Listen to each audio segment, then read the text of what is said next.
দেশ ও প্রবাস থেকে যারা আমার ভিডিওটা দেখছেন সকলের জন্য দোয়া ভালোবাসা রইল।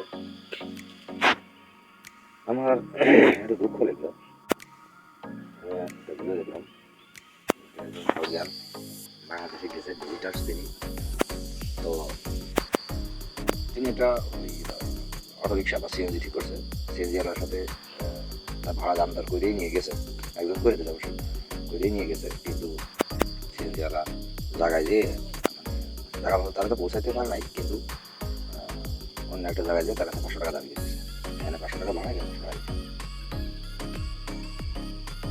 তো এই সমস্ত লোক যারা আছেন বাংলাদেশে এদেরকে বলি যে ভাই বা চাচা বা বাবা যার পেটে আছেন না কেন, আপনারা আসলে আপনারা তো এগুলো তো নিজেদের পেটে থাকেন না, আপনারা আমরা যারা বিদেশে আসি প্রবাসে যারা থাকি আপনারা তাদের সম্মান নষ্ট করেন।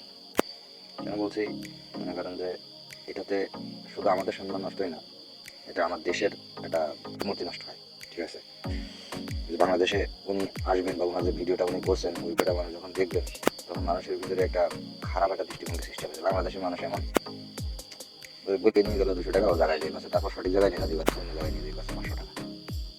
আরে ভাই তুই পারবি না, ভালো করে তুই পারবি না, তাহলে ছেড়ে দে, আমি পারবো না।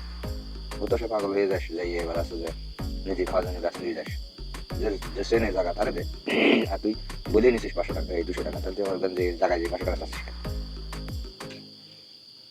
এগুলোতে আসলে আমাদেরই সমস্যা। ঠিক আছে, সমস্যাটা হলো কি, ওই বিদেশি নাগরিকরা বা আমরা যারা যারা বিদেশে থাকি এদের দেশ মানুষ যখন সব দেশের মানুষ যখন আমাদের দিকে তাকায় হয়তো বা বলে না বা দৃষ্টিভঙ্গি থেকে বোঝা হয় যে এরা আসলে কি বলছে।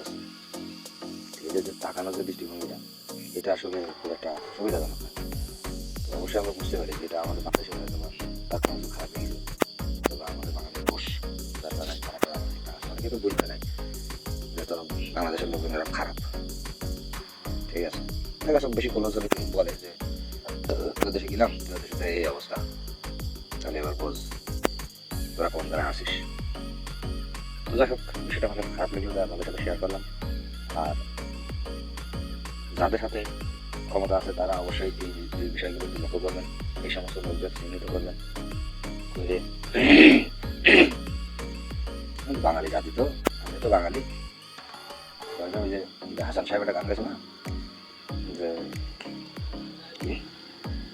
আমরা মিয়া রবিনহুড হতাশে ফাল দিছি লাগে না কোপের আসুক। ভালো থাকবেন সবাই।